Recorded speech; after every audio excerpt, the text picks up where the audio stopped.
Welcome! Tonight, the Neptune Network Players present a new chilling chapter in their mystery series. Join us for another dangerous drama, an original production titled A Will to Kill. We are pleased to announce tonight's broadcast features a celebrated star of the London stage, Sir Boris Pratt, as Webster Toombs, a dying man of considerable wealth who has assembled his nearest and dearest, or should I say, his disgruntled and dishonest heirs for a reading of his will. Who gets what might determine if Patriarch Webster Toombs lives to see another day. Sir Boris Pratt's appearance in this program is courtesy of the prestigious Duchess of Cornwall Theatre Company in London, England. A Will to Kill is sponsored by Meadowbrook Lodge, your source for weddings, banquets, and corporate events in a romantic park setting at a 100-year-old Hudson Valley estate in New Windsor, New York. Tonight, we bring you to the outskirts of London, England, in the winter of 1934. Our story begins in the drawing room of Webster Toombs' castle. Lord Tomb is seated in a chair with a blanket wrapped around his legs. He appears very old and ill, and he holds a mysterious document in his aged, withered hands. Just before he drops off to sleep, his sensible security guard, Giles, enters.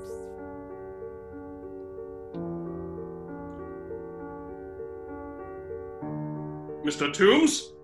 Oh, Mr. Toombs! Don't tell me this is it! Mr. Toombs! What did you say? Who goes there? Oh, it's you, Giles. What are you yelling for? I might be dying, but I'm not deaf. I'm sorry, sir, but your guests have arrived. All of them? Yes, sir. The coach picked them up at the station, and everyone is accounted for. Shall I show them in? Absolutely. Who knows how much time I have, so let's get this over with. I will see to it, sir.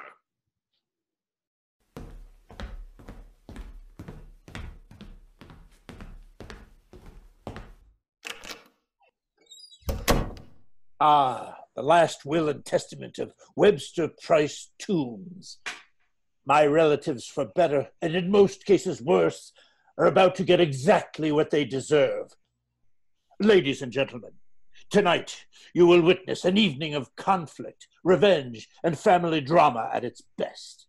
It has taken Giles 4 months of intensive investigating to locate all of my heirs. Sometimes I wish his detective work was not as good as it is. Are you ready?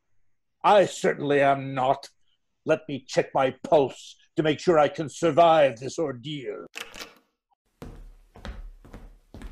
Sir, may I present your guests? So stop with the formalities and show the greedy rascals in.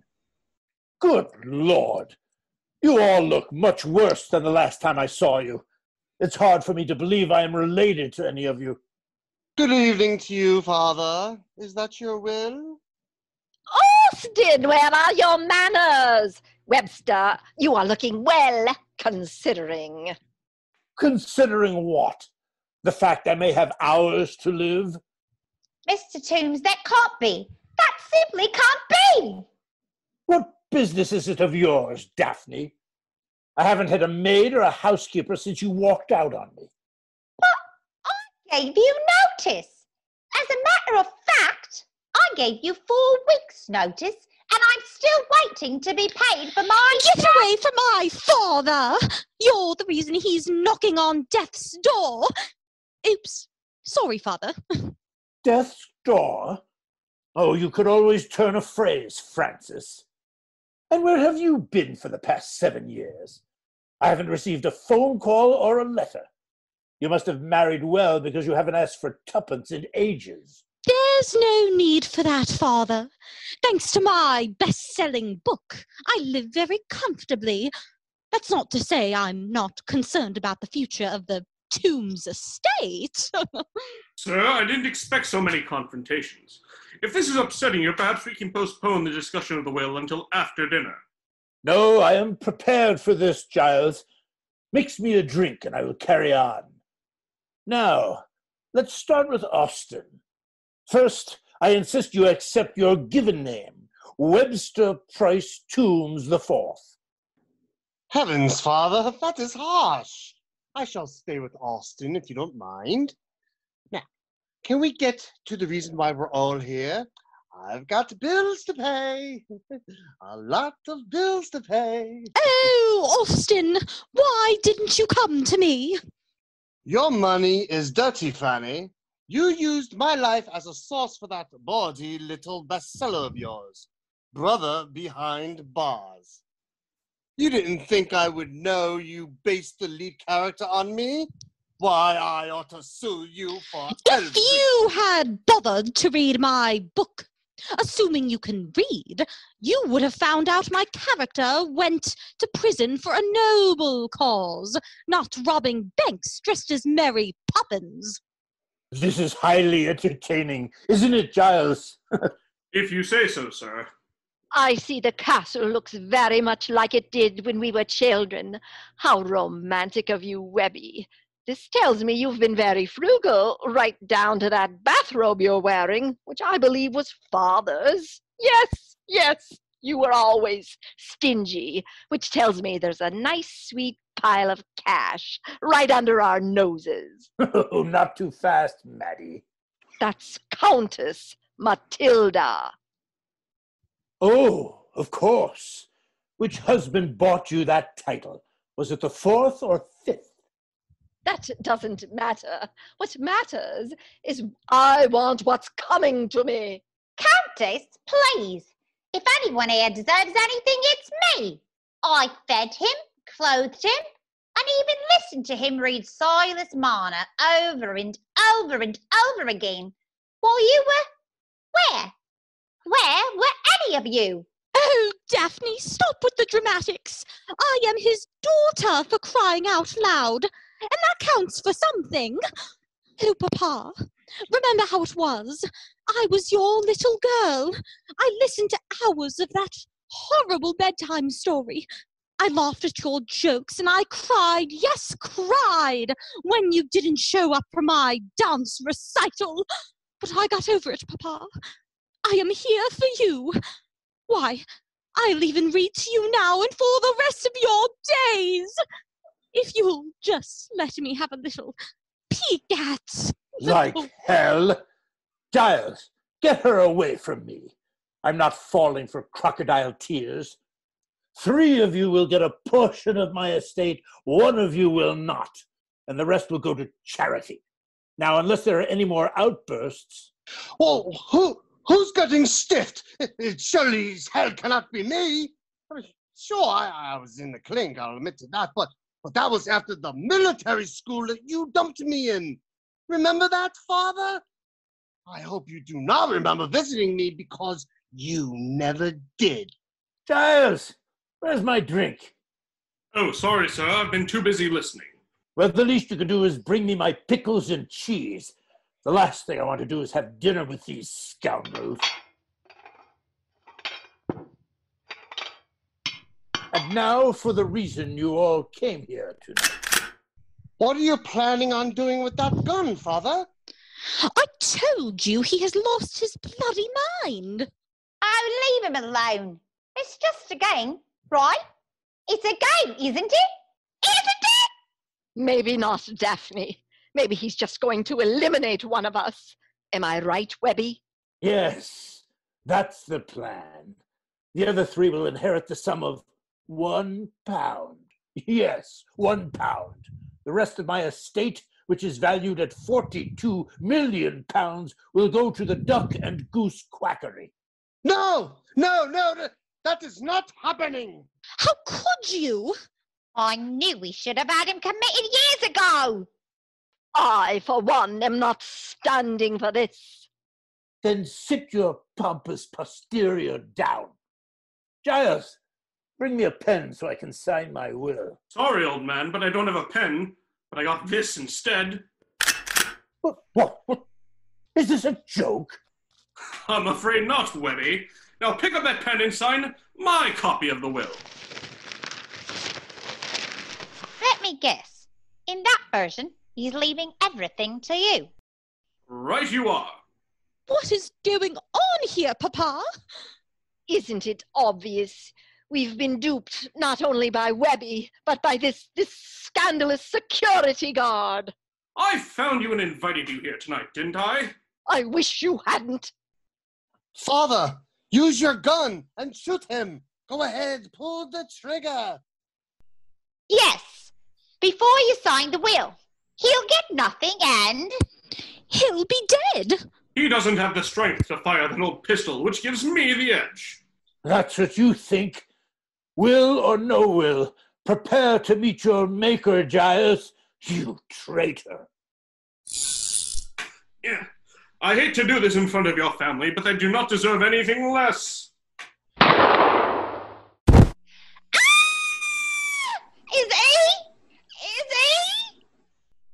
He took one in the heart. If he's still got a pulse, it won't be for long. I've got his will. Sorry, Father. What good is it? I'm not settling for £1. Giles, what do we do now? I have no idea. As for me, I'm taking an extended vacation.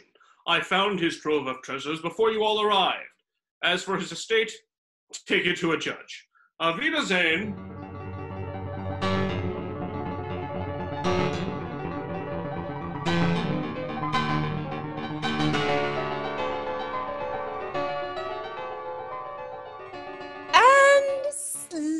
Scene. Let's take 5, people.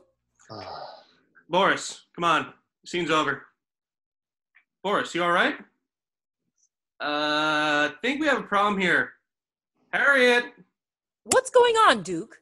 Boris isn't responding. Let me check his pulse.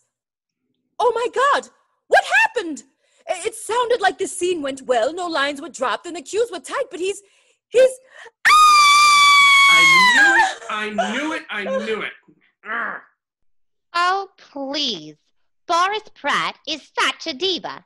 Before the show, he said his stomach was bothering him and made Montgomery walk all the way to the Five and Dime to get him some Alka-Seltzer. Yeah, and I was right in the middle of my pre-show breathing exercises. The nerve. Oh, yes, you and your sacred process. In my day, we didn't have all these rituals. We could just speak the speech and play the part. Oh, you two, stop squabbling. Harriet, he's toast, isn't he? I'm afraid so, honey. Oh, this is terrible. Just terrible. Mr. Pratt was my mentor. Oh, it must have been his heart. It's his heart, all right. Look at the blood. He was shot. Shot? What do you mean shot? With this. Duke, you shot him. You really shot him. Those were blanks. You know that. How could I have shot him? You tell me. Okay, folks, start talking. Who loaded the gun? Didn't you? No, I laid the props out with the guns and the blanks, just like I always do. Well, someone must have put real bullets in the gun. Don't you think, Stella? Oh, don't you dare look at me, young lady. I don't do props. We know. What do we do now? We'll leave him here, where he is, call the police, and have them sort this out. As for you, Duke Burton, I wouldn't go anywhere. Harriet, I know you're the director, but I don't like what you're implying. I had no reason to kill the bastard. I mean, Boris. Duke, let's go outside the studio and have a private conversation. Montgomery, Stella, Lara, get Boris out of here and then pick up your scripts. We're on in 10, so let's give those listeners out there a good show. If your stomach's in a tizzy or you're feeling kind of dizzy, try Alka-Seltzer. If you're queasy lemon squeezy and your life is not so easy, try Alka-Seltzer. Dissolve a tiny tablet of Alka-Seltzer in water to soothe your upset stomach in a jiffy. Try Alka-Seltzer today.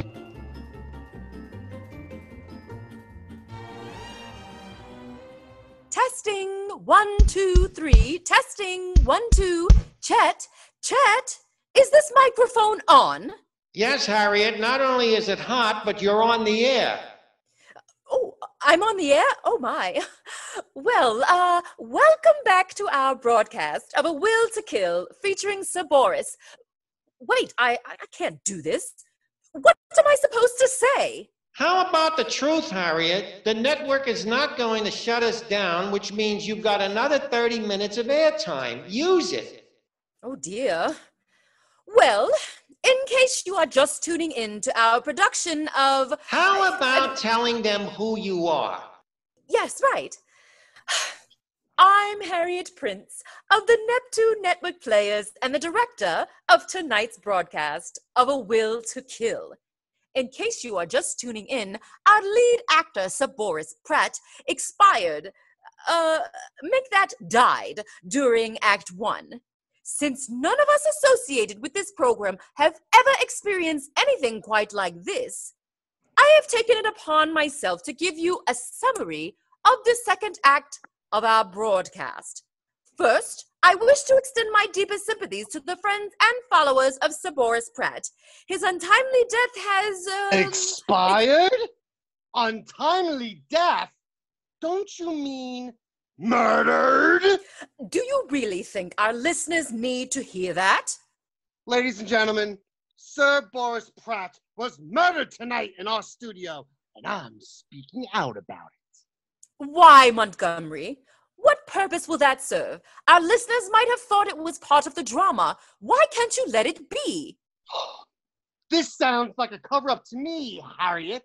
You directed Sir Boris, and you treated him with utmost disdain.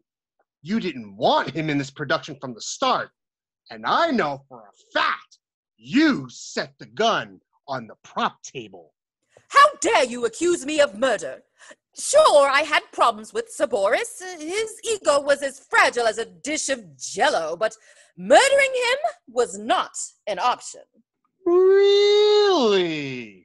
What about last night's rehearsal? I'm sure you recall when he stepped out of character as Webster Toombs and directed me as Austin because he thought I needed it. I heard you say under your breath, I swear I could kill him for this. Am I right about that, director? Cripes, Montgomery. I know you're a lousy actor, but that's even a stretch for you. Sure, I said it, and what director wouldn't? He disrespected me, but killing him never entered my mind. As for motive, you have had a stronger one than I did. I seem to remember Sir Boris belittling your method, an acting technique he openly despised, and one that held up my rehearsals for hours. Didn't you feel betrayed by your hero? Talk about drama. I mean, you should be an actress instead of a director. Sure, I worshipped Sir Boris Pratt and jumped at the chance to be in your mediocre mystery just to work with him. I studied him, saw him in several plays, and I idolized his acting technique. Enough! You stay close, Montgomery Taylor. I'm going to check on the others. You do that. I'm going to have a smoke. Hello, Harriet. Are we on now? Yep, we're on, Stella, and our sponsors are going to kill us unless someone starts entertaining our listeners. Oh, really? I suppose I am on then. Greetings, friends, fans, and followers. I am Stella Skipwood. Tonight you heard me as Countess Matilda in A Will to Kill, a charming play, though severely below my standards. Unfortunately, we will not be performing the rest of the program tonight, but lucky for you, you get to hear a song from yours truly. Poor wandering one, though thou hast surely strayed, take heart of grace, thy steps retrace, poor wandering one. Hello? What's going on here? Sweetheart, I'm practicing my craft, which is something you wouldn't understand. So please, I need my space. Remove yourself from my dramatic dominion. My dramatic what? Oh, never mind. Hey, I know that song. Let me help you with it.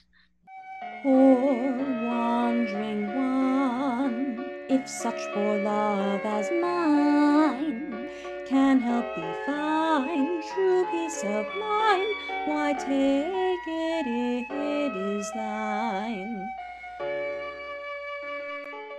Not bad, kiddo. Let me help you. Take heart, no danger lures. Take any heart but ours. Take heart, fair days will shine. Take any heart, take mine. Take heart, no danger lures. Take any heart but ours. Take heart, fair days will shine. Take any heart, take mine. What's going on here? This isn't a musical review. You two are getting chummy. And why wouldn't we, Lara? Stella, dear, have you told Olivia how you really feel about her? And every other actress who has had the displeasure of working with you?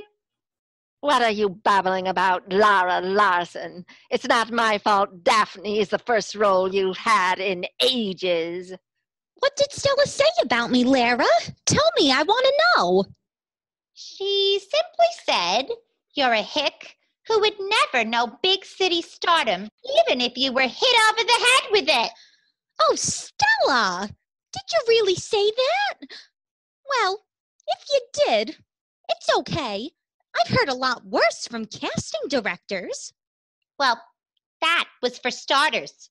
Behind your back, Stella could not stop talking about how you played up to Sir Boris and had him eating out of your hand. You were using him. Stella? Is that what you think? Come on, tell me. Stella? Yeah, Olivia, she did say that, and heard that you've made a career out of latching on to older famous actors only to destroy them once you have gotten what you want. How dare you? And by the way, Stella, are you aware of what Olivia said about you? Oh, you mean they're teaching wit in Allentown now? No, I am not aware. But whatever it is, I am sure I can handle it. If you say so.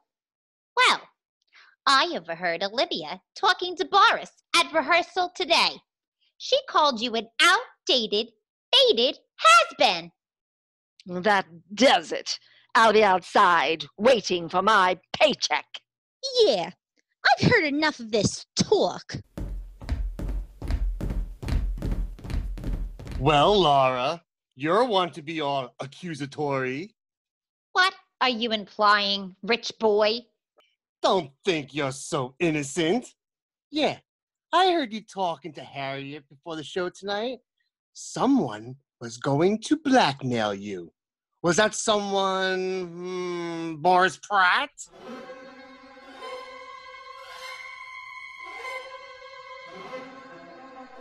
Really, Chet? Is that necessary? Give me a break. I got nothing to do in here. Hey! That was a confidential conversation between me and my director. Yeah, but I can't help but wonder that if it was Boris who was blackmailing you, you might have found it necessary to eliminate him. Why on earth would you say that, Montgomery? Well, I just happened to overhear Boris sharing your little secret with Olivia. That's right, Laura. I know who you really are, and that person would have every reason to kill Boris Pratt. You no good Yankee. Well, this evening has taken an unexpected dramatic turn. Duke, hello. You missed quite a bit of excitement. Got that right. There are so many accusations flying, you would have thought we were still on the air. I hate to break it to you, Monty, but we are still on the air. And I didn't miss a thing. Yeah, I've been in the sound booth listening to all you scoundrels spewing. Duke, where have you been all this time? Yeah. Have the police been called? Mr. Pratt is getting cold and the mic is still hot. You just leave that to me, Olivia. To you? Why should we do that? Because, Harriet, I'm just the person to do it. What we need now is someone to conduct an investigation of this here case. I think we owe that to our audience. And what are your qualifications, may I ask? Let's just say I know my way around law and order. It's the, family business. Ha! More like law and disorder. Yeah, I hear your mob, family, spends more time in front of a judge than a microphone. Having a hit with a microphone is better than one with a Tommy gun. I'm an actor, Laura. I left the family business and hope to be done with it once and for all. Now, enough said. Let's get on with this investigation. All right, folks, we're going to take a little break. I'm going to call the police and see if I can get a cop down here. If not, I'll conduct the investigation myself. After all, I'm here in the studio with a corpse of a claim and 6 sketchy suspects, and one of them had a will to kill. We'll be right back after this commercial break.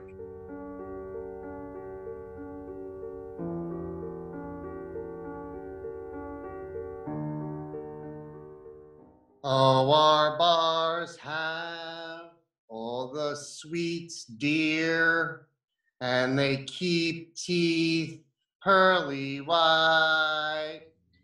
Just one big bite cures your grief, dear. And although rich, it's oh so light. No, Monty. This is supposed to be an upbeat jingle, not a funeral dirge. Well, it feels like the kiss of death for me. I've had enough of your attitude. Monty, now, I would like for you to try that again, but with a little more energy, please. Whatever. Oh, the bars have all the sweets, dear, and they keep teeth pearly white. Stop. Now you're giving it too much energy. I'm just giving it the artistry it deserves.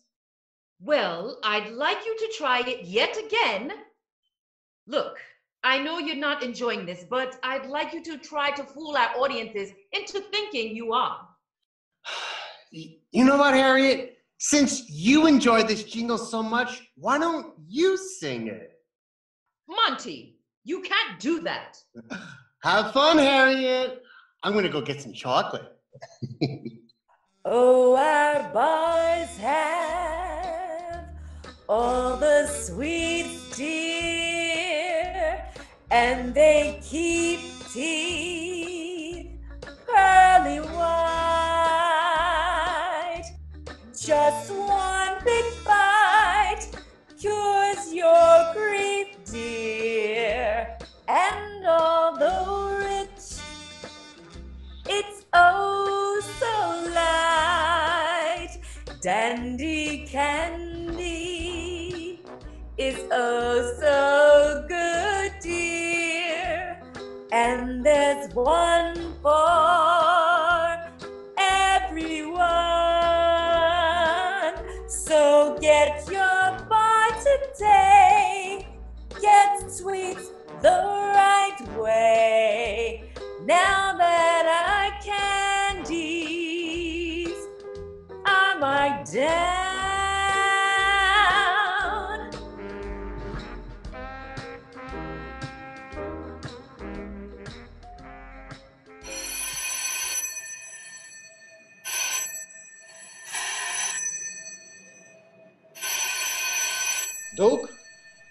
Duke, I got the police on the phone. Do you want to take it? Sure. Use your mic and put him through. Here you go, Duke. Hello, Duke Burton here. Evening, Mr. Burton. It seems to be the trouble. Well, I'm here at the Neptune Network studio. We're in the middle of a radio program tonight. Oh, yes, A Will to Kill. Look, I have to say, I absolutely love what you're doing with it. A murder? What a clever idea. You had me fooled. No, officer. There actually has been a murder here tonight. Right here in the studio, there was a... Of course. Sir Boris Pratt. The man always knew how to feign a good death. But officer, he's really dead. I need help down here. Oh, of course you do. I get it. It's all a part of your program. Oh, actors. But this isn't part of the act. I'll leave you to it then. Good night to you. Officer! Officer!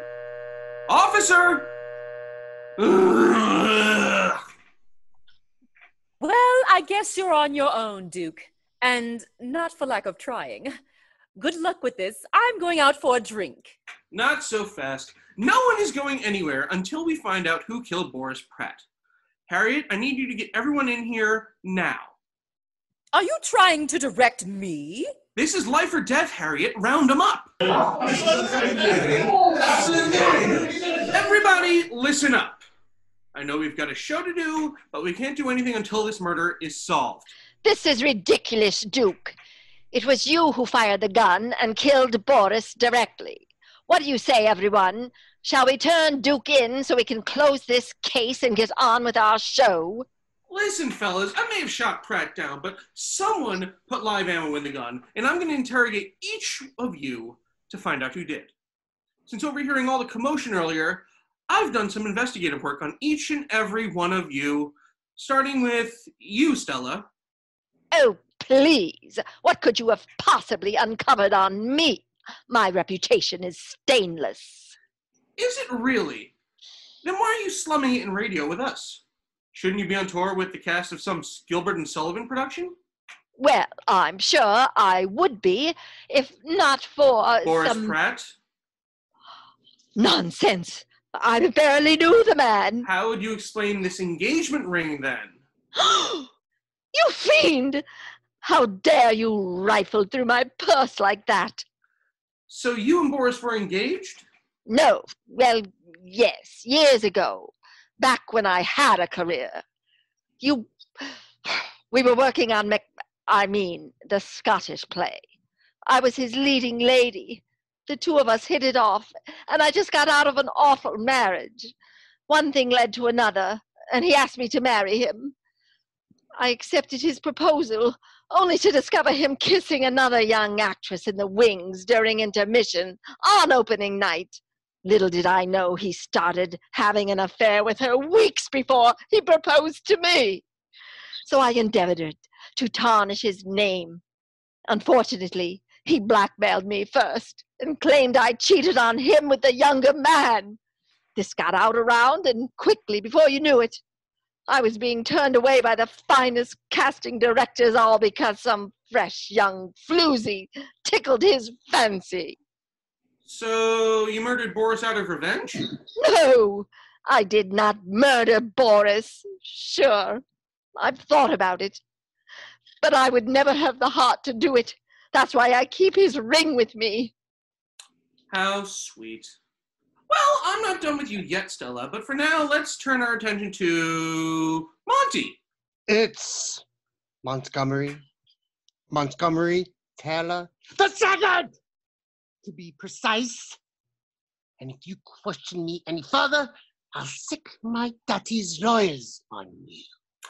Interesting. You could have easily sicked your lawyers on Boris, but I suppose murder was the best way to silence him once and for all. Why would I want to murder a man I idolize? Let me answer that. An idol worshiper is one step away from an iconoclast. Experience tells me humans have a tendency to destroy that which they once worshipped, especially when the idol isn't quite what we thought it was. Yeah, I kind of like that. We had a boss in my family I used to look up to, but after I got close to him and saw what a rat he really was, I was hoping someone would take him out. I get it, Duke. I know what Harriet was trying to tell me. Sure, I was disappointed in the late, not so great, Sir Boris, once I started working with him on this radio drama, but I did not kill him. Even though he openly belittled you and your bogus acting techniques that should have stayed in the classroom? I got $7,000 of my old man's money invested in those classes, and I got nothing to show for them. The show was supposed to be the start of my career, and now look where I am. I have nothing except the scars left by Boris Pratt's insults. And I don't need to hear any more from you! Oh, Monty, I've been through a lot worse. You just have to tough it out. This business is not for the weak. I'm glad you brought that up, Olivia Oliver. I'd like to talk to you about your relationship with the deceased. Mr. Pratt was my mentor. He was like the father I never had. I wouldn't hurt him. Father figure? I think you saw Sir Boris as something beyond a father figure. What are you trying to say, Duke? A lot. But first, let's have a piece of evidence do the talking. I found this book in your purse. Take a look, everyone. It seems our girl from Allentown was hoping to reinvent herself, not only as a delicate debutante, but as a member of the royal family and a companion to Sir Boris Pratt. Let me see that book. From Hick to Heiress, a woman's guide to claiming the social throne. Olivia, would you mind explaining this? What did you expect me to do? I came to the big city in search of fame and fortune. And look at me. I'm a 2-bit radio actress. Boris was my ticket out of this slum and onto greater things. And your scheme didn't work, did it? When Sir Boris rejected you in your tawdry dreams and schemes, you decided to punish him by taking his life. That's crazy talk. Sure, I was miffed at Mr. Pratt, but I would never, ever kill him. I'm sure our listening audience would disagree, Olivia. Your motive is as strong as anyone else's. Well, you all look pretty darn guilty. I'm gonna get out of here before one of you takes me down. Not so fast, Laura. We haven't heard from you tonight. What's there to say? I'm a good New Yorker who worked her way into radio after serving my time on the Lower East Side, running a police circus. Sure, like anyone who has strived to become a good Yankee. What are you implying, Duke? Well, people come to the big city every day in search of a better life. People from Ireland or Poland or Russia. What do you take me for? I've lived in New York all my life. I'm a born and bred American? Don't you mean American, Lara? Or should I say Varushka Vladimirsky? Where did you get the name? Who told you? Was it that no good Boris Pratt? Did he tell you? Oh, I knew it. He didn't have to. I figured it out for myself.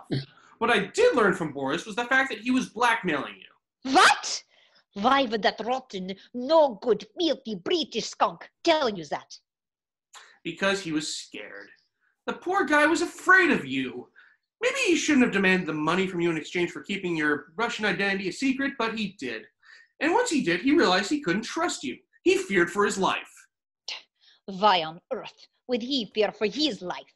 He threatened to have me deported. He called me no good commie, a threat to society. Is there something I'm missing? Why would Sir Boris Pratt blackmail someone who could barely afford the subway to the studio? Because he was broke. Boris broke? That doesn't make any sense. His silver cigarette case is worth more than my apartment. That's funny. I thought he owed you money, Duke. Yeah, he was broke. My family lent him money to pay his hotel bill here in the city, but that's my business. Let's get back to Laura and her motive for killing Sir Boris. Good grief! I didn't kill him. Sure, my livelihood was on the line, but I wouldn't have killed him for that. And as for guns, I've never handled guns. But give me a good sword, and I'll show you what I can do. No need for that, Varushka. I know you were the top saber slinger at the Coney Island slideshow. Ha! Speaking of sideshows, why haven't you interrogated our director? Yes, our dauntless director, Harriet Prince. She was the one who placed the gun after all. Thanks for referring to me as dauntless, Duke. At least you took direction from me, which is more than I can say for the dearly departed Sir Boris. As for the gun, I did place it on the props table, and you know darn well that I had to act as stage manager too, due to our limited budget. But I loaded the gun with blanks. As for who substituted the blanks for live ammo, I haven't got a clue. Point taken, but you are a suspect, and I want to explore your motives. Our listeners deserve no less. Like the rest of us, you're building a career in radio, and I can only imagine what an honor it was for you to be given the opportunity to direct the celebrated Sir Boris Pratt. Yes, of course. But it just didn't work out the way you wanted it. Am I right? You know damn well that's true, as do the rest of you. All you witnessed what I suffered at the hands of Sir Boris. He wouldn't take a single direction from me, and then last night, he went so far as to override a direction of mine and direct Montgomery. I've worked too hard to be where I am today, and I take my position with Neptune Network very seriously. I'm not about to let anyone take away what I've earned. 15 seconds, everyone. 15 seconds. Thank you, 15. Let's wrap this up then. For the sake of our listeners and for those of you who have been dozing off, we have a dead body in the studio, we have 6 suspects, 6 motives, and a gun that was not supposed to be loaded. One of those sketchy suspects loaded the gun and made sure I had access to it so I could unwillingly kill Sir Boris. So, who done it? I'll be back after the break with the results.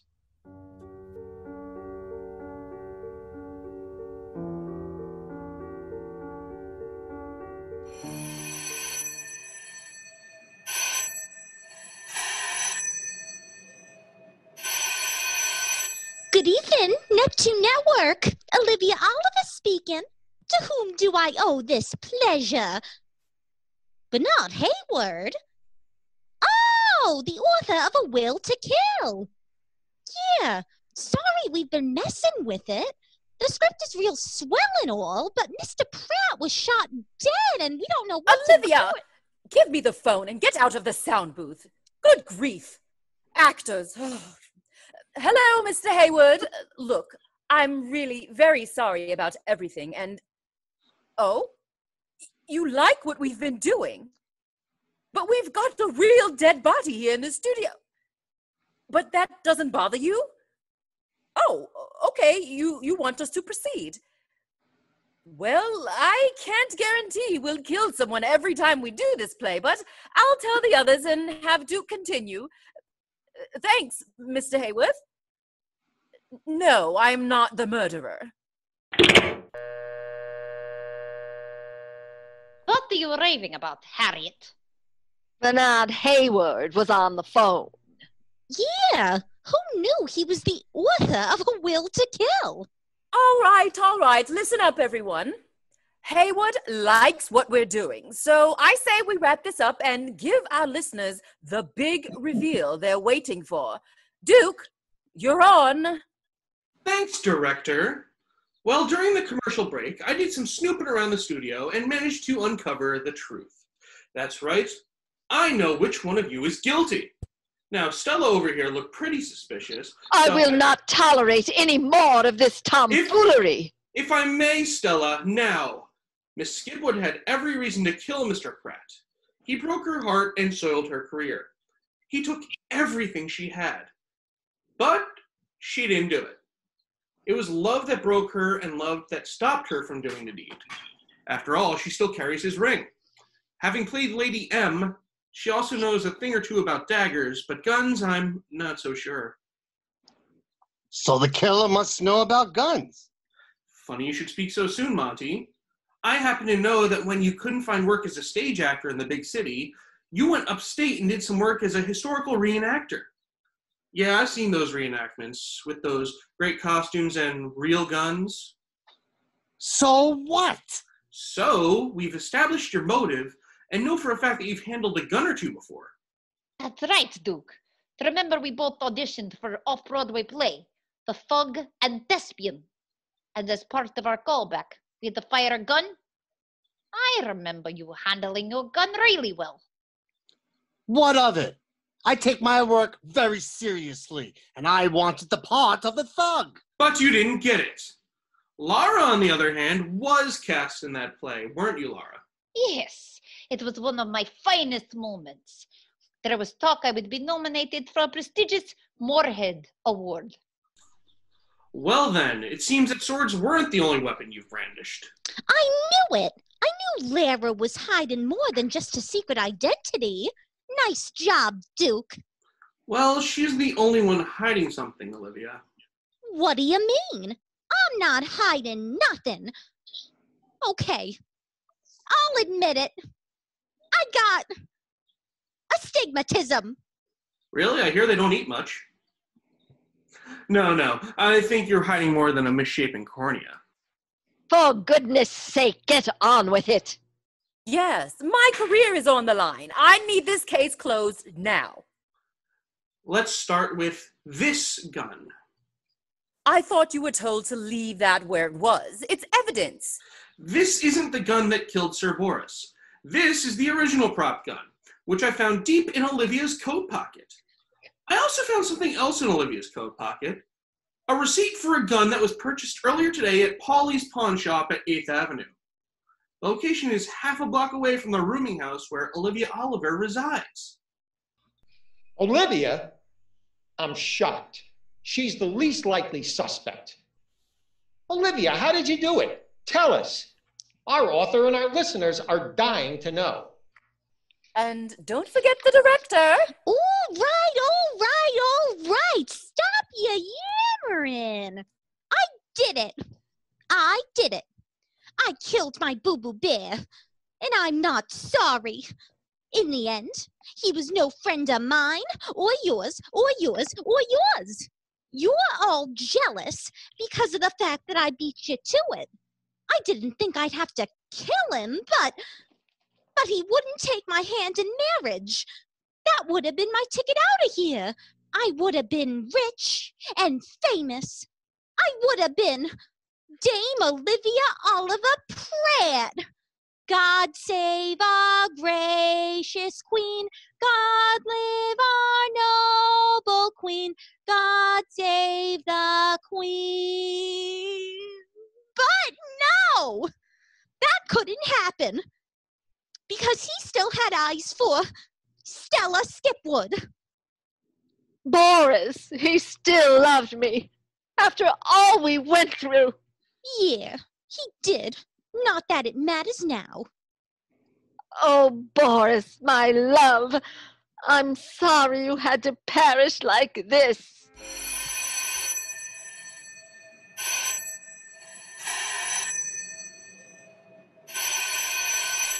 Duke, I got that cop on the line. Tell him to bring a squad car, handcuffs, and some backup. This case is closed.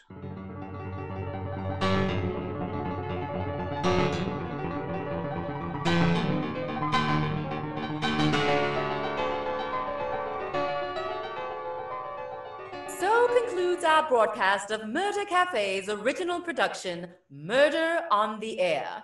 Tonight's program featured the Murder Cafe Players, Jessica Boyd, Andrew Waltman, Crystal Tweed, David Smilo, Nanette Ayers, David Shavowitz, and Marissa Gorsline. Murder on the Air was written and directed by Jessica Boyd and Frank Marquette. Kenny Dreo provided sound and audio editing. The sponsor for this program is the Meadowbrook in New Windsor, New York, an excellent catering facility in a romantic park setting on a 100-year-old Hudson Valley estate. Beautifully landscaped gardens outside are complemented inside by 2 elegantly appointed catering suites, complete with private cocktail lounges, bridal suites, and spacious dining accommodations for 40 to 700 guests. The Meadowbrook, offering quality catering at a sensible price. For information, call 845-562-5918. Thank you for listening to Hudson Valley Radio Theater and for being a part of our world of imagination and mystery.